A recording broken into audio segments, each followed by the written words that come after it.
Back to Guruveerabhadreshwara YouTube channel.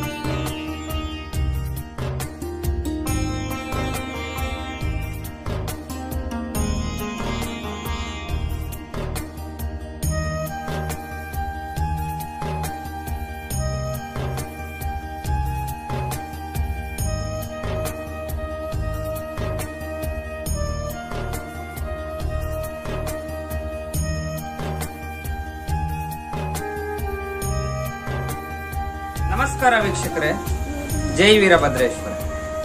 ನಾನೀಗ ಬೆಂಗಳೂರಿನ Varamavu post Kalakere ಗ್ರಾಮದಲ್ಲಿರುವಂತಹ ಶ್ರೀ ವೀರಭದ್ರ ಸ್ವಾಮಿಯ ದರ್ಶನಕ್ಕಾಗಿ ಬಂದಿದ್ದೇನೆ. ಬನ್ನಿ ಸ್ನೇಹಿತರೆ, ದರ್ಶನ ಮಾಡೋಣ.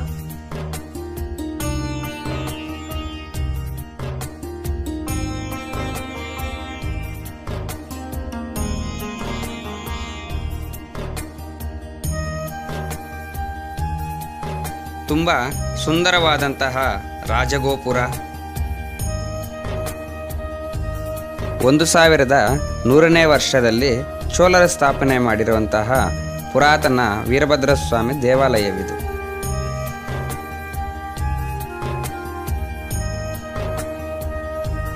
ದೇವಾಲಯದ ಪ್ರಾಂಗಣದಲ್ಲಿ ತುಂಬ ಅದ್ಭುತವಾಗಿ ದೇವರ ಚಿತ್ರಗಳನ್ನು ಇಲ್ಲಿ ಬಿಡಿಸಿದ್ದಾರೆ ವೀಕ್ಷಕರೇ.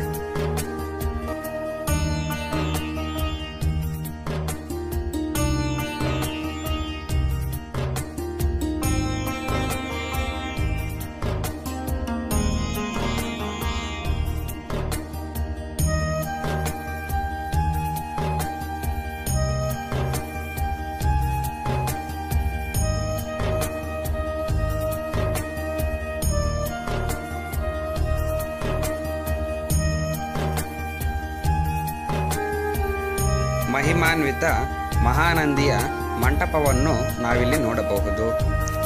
ಮಂಟಪದ ಮೇಲೆ ಮಹಾಗಣಪತಿಯ ಮೂರ್ತಿಯನ್ನು ತುಂಬ ಅದ್ಭುತವಾಗಿ ನಿರ್ಮಾಣ ಮಾಡಿದ್ದಾರೆ ವೀಕ್ಷಕರೇ.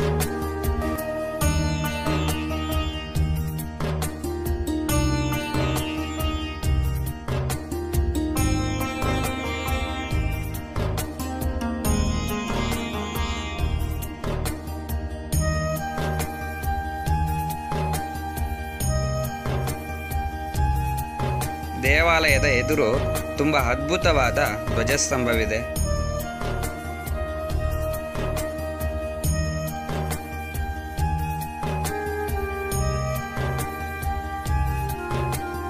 ಮಹಾಗಣಪತಿ ಸುಬ್ರಹ್ಮಣ್ಯ ಸ್ವಾಮಿ ಸಮೇತ ವೀರಭದ್ರ ಸ್ವಾಮಿಯ ಮೂರ್ತಿಗಳನ್ನು ಇಲ್ಲಿ ತುಂಬ ಅದ್ಭುತವಾಗಿ ನಿರ್ಮಾಣ ಮಾಡಿದ್ದಾರೆ. ಈ ಊರಿಗೆ ಮುಂಚೆ ಕಲ್ಯಾಣಕೆರೆ ಎನ್ನುವ ಹೆಸರು ಇದ್ದು, ಹೈದರಾಬಾದ್ ನಿಜಾಮರು ಹಾಗೂ ಮೊಘಲರು ಈ ದೇವಾಲಯದ ಜೊತೆ ಇನ್ನೂ ಸುಮಾರು ಈ ಊರಿನ ದೇವಾಲಯಗಳನ್ನು ದರೋಡೆ ಮಾಡುತ್ತಾರೆ. ಆಗ ಸುಮಾರು ಪುರಾತನ ದೇವಾಲಯಗಳು ಶಿಥಿಲವಾಗುತ್ತವೆ. ಈ ಊರಿನ ಜನರು ಬೇರೆ ಸ್ಥಳಗಳಿಗೆ ಹೊರಟು ಹೋಗುತ್ತಾರೆ. 1500ನೇ ವರ್ಷದಲ್ಲಿ ಪಟೇಲ್ ಲಕ್ಕೇಗೌಡರ ಕುಟುಂಬಸ್ಥರು ಈ ಊರಿಗೆ ಬಂದು ಶಿಥಿಲವಾದ ಈ ವೀರಭದ್ರ ಸ್ವಾಮಿ ದೇವಾಲಯದಲ್ಲಿ ನಿವಾಸವಿರುತ್ತಾರೆ. ಬೃಹತ್ ಕಲ್ಲಿನ ದೀಪವನ್ನು ಹಚ್ಚಿ ನಿದ್ದೆ ಹೋಗುತ್ತಿದ್ದ ಒಂದು ರಾತ್ರಿ ಕನಸಿನಲ್ಲಿ ವೀರಭದ್ರ ಸ್ವಾಮಿಯು ಬಂದು, ನನಗೆ ಇಲ್ಲಿ ದೇವಾಲಯವನ್ನು ಪುನರ್ ನಿರ್ಮಾಣ ಮಾಡಿ ನಿಮ್ಮ ಊರಿನ ರಕ್ಷಣೆಯನ್ನು ಮಾಡುತ್ತೇನೆ ಎಂದು ಹೇಳಿ ಇವರಿಗೆ ಕೈಭಾಷೆ ಕೊಡುತ್ತಾರೆ. ಅಂದಿನಿಂದ ಈ ಊರಿಗೆ ಕಲ್ಕೆರೆ ಎನ್ನುವ ಹೆಸರು ಬಂದಿದೆ ಎಂದು ಇಲ್ಲಿ ಹಿರಿಯರು ಹೇಳುತ್ತಿದ್ದಾರೆ. ಪ್ರತಿನಿತ್ಯವೂ ಈ ಕುಟುಂಬಸ್ಥರು ಈ ದೀಪವನ್ನು ಹಚ್ಚಿ ಇಲ್ಲಿ ದೇವರಿಗೆ ಪೂಜೆಗಳನ್ನು ಸಲ್ಲಿಸುತ್ತಿದ್ದಾರೆ.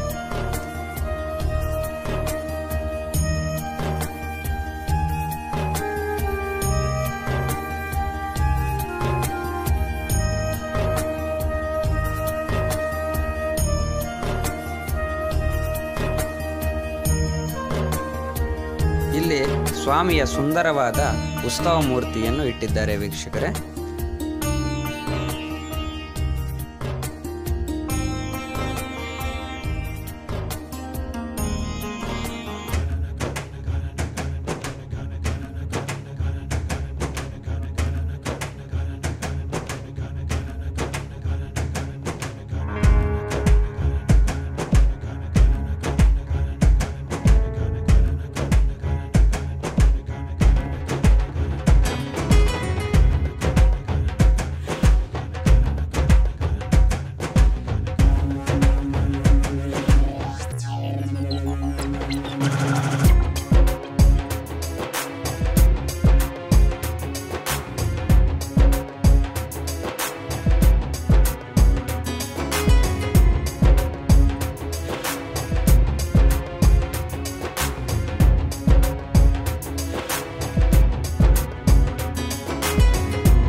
ಎಂಥ ಸುಂದರನು ನಮ್ಮ ವೀರಭದ್ರನು, ಧೀರ ಗಂಭೀರನು ನಮ್ಮ ವೀರಭದ್ರನು, ಎಂಥ ಈ ವೀರಭದ್ರೇಶ್ವರ ಭಕ್ತಾದಿಗಳೇ, ಇಲ್ಲಿ ಬಂದು ಕಲ್ಕೇರಿ ಗ್ರಾಮದಲ್ಲಿ ನೆಲೆಸಿರುವ ಶ್ರೀ ವೀರಭದ್ರ ಸ್ವಾಮಿ ದೇವಾಲಯ. ಈ ನಡೆಯೋದು ಏನಂದ್ರೆ ಕಾರ್ತಿಕ ಮಾಸ ಮತ್ತೆ ಶಿವರಾತ್ರಿ ಅಮಾವಾಸ್ಯೆಗಳು ಇಲ್ಲಿ ವಿಶೇಷ ಪೂಜೆಗಳು ನಡೀತದೆ.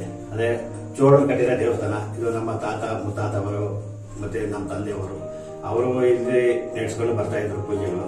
ಆದ್ರೆ ಈಗ ಅವರು ಯಾರು ಇಲ್ಲ, ದೊಡ್ಡವರು ಅನ್ನೋದು. ಈಗ ನಾವು ಅವರ ಮಕ್ಕಳು ನಾವು ಮಾಡ್ತಾ ಇದ್ದೀವಿ. ಅವ್ರಿಗೆ ಏನ್ ಬೇಕು, ಹೆಣ್ಮಕ್ಳಿಗೆ ಲಗ್ನ ಆಗೋದು, ಇಲ್ಲ ಮಕ್ಕಳು ಬಾಯ ಕೊಡೋದು, ಮತ್ತೆ ಏನಾದ್ರು ಇದ್ರೆ ಅಲ್ಲಿ ಬಂದು ಅರ್ಕೆ ಮಾಡ್ಕೊಂಡು ಹೋಗ್ತಾ ಇದ್ದಾರೆ. ಒಂದು ಬಂದು ಇಲ್ಲಿ ವೀರಭದ್ರ ಸ್ವಾಮಿ ದೇವಸ್ಥಾನದಲ್ಲಿ ಅವರ ಅರ್ಕೆಯನ್ನು ತೀರಿಸ್ಬಿಟ್ಟು ಹೋಗ್ತಾ ಇದ್ದಾರೆ. ವೀಕ್ಷಕರೇ, 2010ರಲ್ಲಿ ಪಟೇಲ್ ಲಕ್ಕೇಗೌಡರ ಕುಟುಂಬಸ್ಥರು ಹಾಗೂ ಗ್ರಾಮಸ್ಥರು ಭಕ್ತಾದಿಗಳ ಸಹಾಯದಿಂದ ಈ ದೇವಾಲಯವನ್ನು ಈಗಿನ ರೀತಿಯಲ್ಲಿ ಹೊಸದಾಗಿ ಜೀರ್ಣೋದ್ಧಾರ ಮಾಡಿದ್ದಾರೆ. ಇಲ್ಲಿ ಪ್ರತಿ ಸೋಮವಾರ, ಶಿವರಾತ್ರಿ, ಕಾರ್ತಿಕ ಮಾಸದಂದು ವಿಶೇಷ ಪೂಜೆಗಳು ಮಾಡುತ್ತಾರೆ. ಆಯುಧ ಪೂಜೆ ದಿನ ಸ್ವಾಮಿಯ ಮೆರವಣಿಗೆಯನ್ನು ತುಂಬ ಅದ್ದೂರಿಯಾಗಿ ಮಾಡುತ್ತಾರೆ. ಮುಂದೆ ರಥೋತ್ಸವವನ್ನು ಮಾಡಲು ಈ ಗ್ರಾಮಸ್ಥರು ನಿರ್ಧಾರ ಮಾಡಿದ್ದಾರೆ.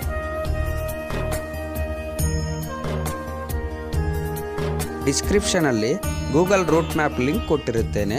ಪ್ರತಿಯೊಬ್ಬರು ಬಂದು ಸ್ವಾಮಿಯ ದರ್ಶನವನ್ನು ಮಾಡಿಕೋಬೇಕಾಗಿ ಕೋರಿಕೊಳ್ಳುತ್ತೇನೆ ವೀಕ್ಷಕರೇ.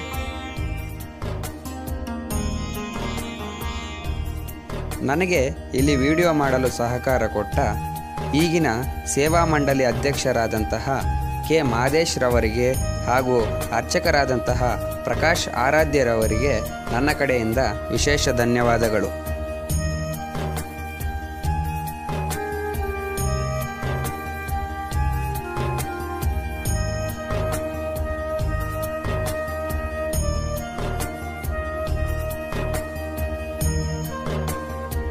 ನನ್ನ ವಿಡಿಯೋ ನಿಮಗೆ ಇಷ್ಟವಾದರೆ ಲೈಕ್ ಮಾಡಿ, ಶೇರ್ ಮಾಡಿ, ಕಾಮೆಂಟ್ ಮಾಡಿ. ಇನ್ನೂ ಹೆಚ್ಚಿನ ವೀರಭದ್ರ ಸ್ವಾಮಿ ದೇವಾಲಯಗಳ ದರ್ಶನಕ್ಕಾಗಿ ನಮ್ಮ ಚಾನಲನ್ನು ಸಬ್ಸ್ಕ್ರೈಬ್ ಮಾಡಿ. ಜೈ ವೀರಭದ್ರೇಶ್ವರ.